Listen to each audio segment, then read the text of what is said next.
En cas d'une offensive majeure sur Rafah, les États-Unis ont menacé de suspendre des livraisons d'armes offensives à Israël. En Suède, des milliers de personnes ont manifesté contre la participation d'Israël au concours de l'Eurovision. En Italie, le gouvernement veut lutter contre la baisse de natalité.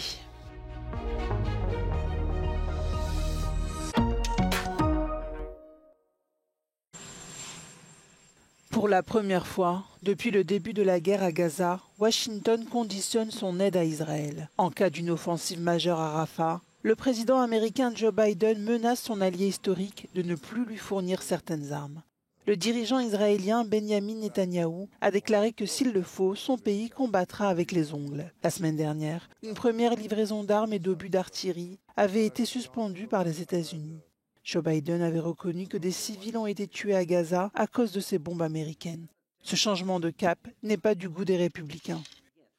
Withholding weapons makes it very difficult, if not impossible, to get American hostages back and Israeli hostages back because you're incentivizing bad behavior. Withholding weapons makes Iran stronger, not weaker. Cette semaine, les États-Unis doivent déterminer si les frappes israéliennes à Gaza et les restrictions sur l'aide humanitaire ont violé les lois internationales et américaines destinées à épargner aux civils les pires horreurs de la guerre. Une décision défavorable à Israël renforcerait la pression exercée sur le président américain pour qu'il réduise les flux d'armes et d'argent destinés à l'État hébreu. D'après les estimations, 80 000 Palestiniens tentent de fuir Rafah alors qu'Israël bombarde une partie de cette ville assiégée qui abrite 1,5 million de personnes. Selon l'ONU, le maintien de la fermeture par Israël du poste frontière de Rafah empêche l'entrée à Gaza d'une aide vitale.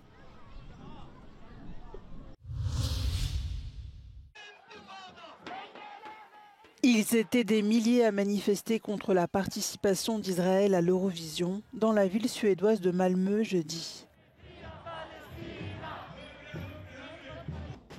Munis de drapeaux palestiniens, les manifestants se sont rendus sur la place historique du centre-ville pour ensuite entamer une marche dans toute la ville. Un rassemblement a ensuite eu lieu dans un parc situé à plusieurs kilomètres du site qui accueille l'Eurovision. Pour certains, Israël ne devrait pas participer à ce concours de la musique européenne. Ils ne comprennent pas pourquoi l'État hébreu fait partie de la sélection alors que la Russie n'en fait pas partie. Près de 100 personnes ont manifesté avec des drapeaux israéliens en soutien à la participation d'Israël. Aux abords du site, un important dispositif policier a été déployé. Un hélicoptère et des agents postés sur les toits surveillent les lieux. Malgré les protestations, Israël a été qualifié pour la finale qui se tiendra ce samedi. Une nouvelle mobilisation est prévue ce jour même.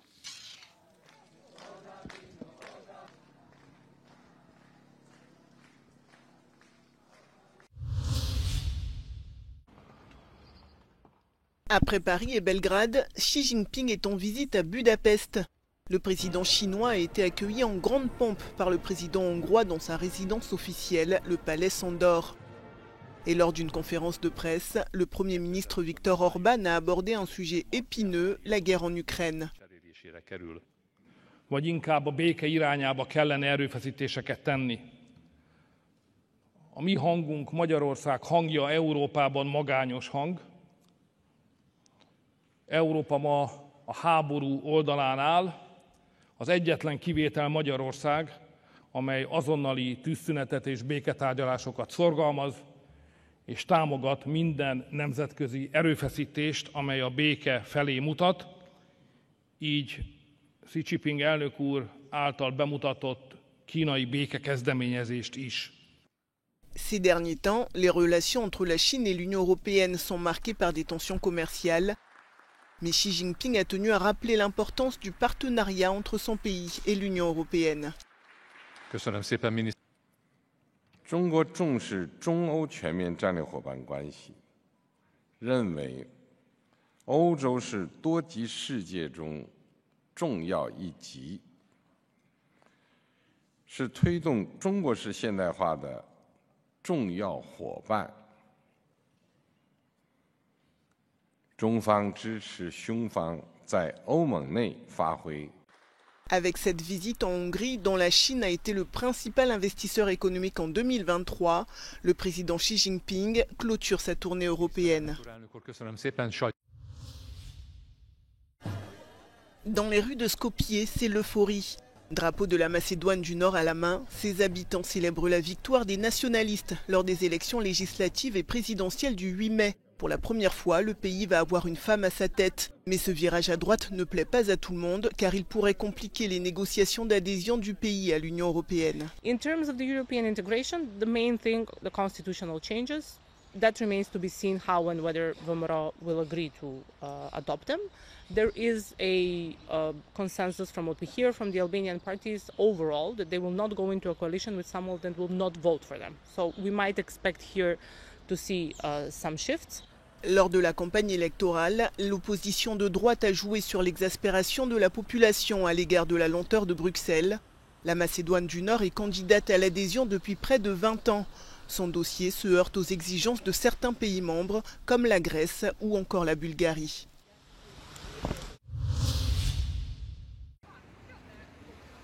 En Italie, le taux de naissance est l'un des plus bas de l'Union européenne.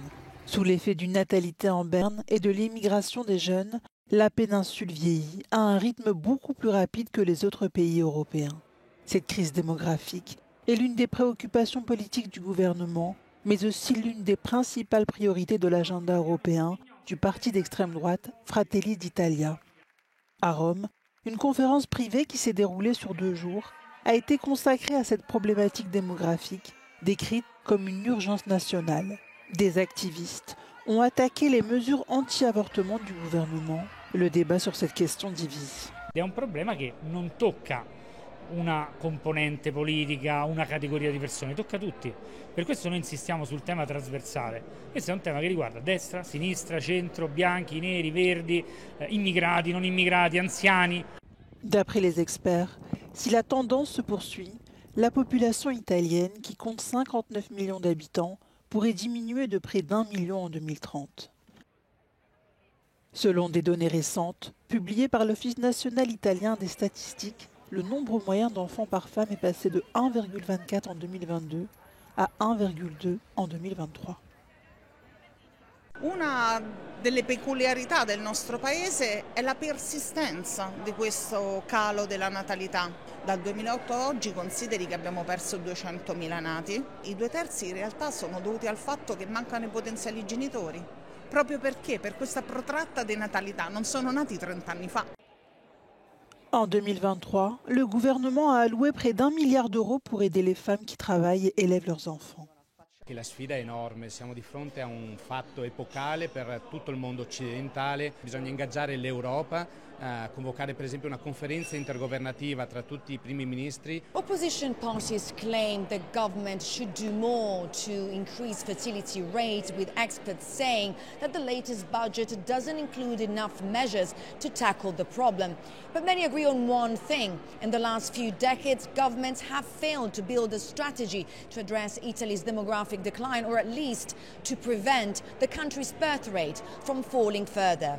Giorgio Orlandi for Euronews in Rome.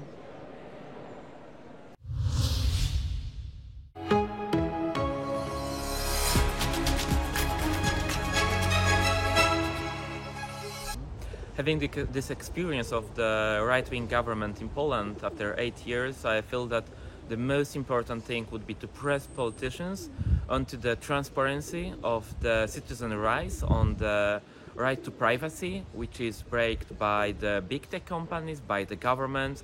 We should have a right to know what is happening in the shadow with our freedoms, with our rights.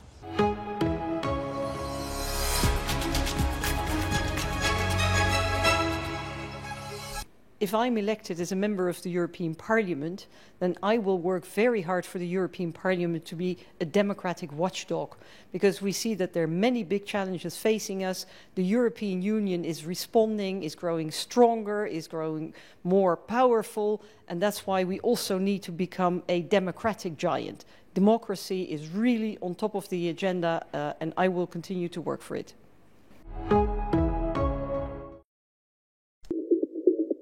Je suis au nord de la Pologne où plusieurs nations sont réunies pour l'un des exercices de l'OTAN monté en puissance dans la région depuis le début de l'invasion de l'Ukraine par la Russie. Un conflit dont la Pologne craint plus que jamais les débordements et qui relance la question de la capacité de l'Europe à assurer sa propre défense.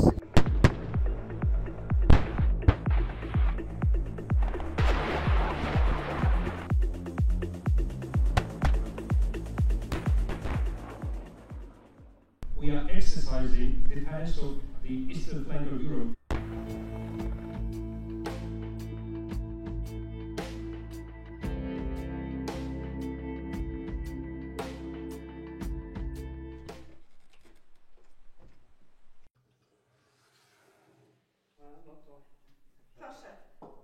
Jeżeli już będzie się palił grunt pod nogami dla Putina i już on będzie tę wojnę przegrywał, czy atomem już zacznie się bawić?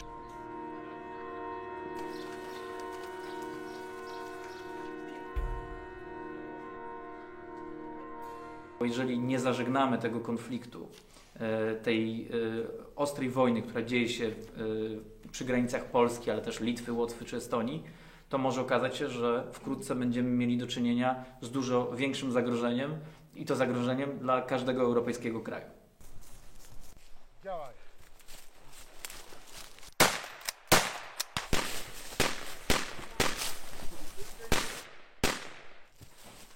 Brawo, gotów, Alfa I! The risk maybe not in this year or the next one, but in 5-7 years, I think the invasion in our country is very real. Nie chcemy, żeby Rosja znowu podbiła Europę. My będziemy pierwsi, którzy zaczniemy jej bronić.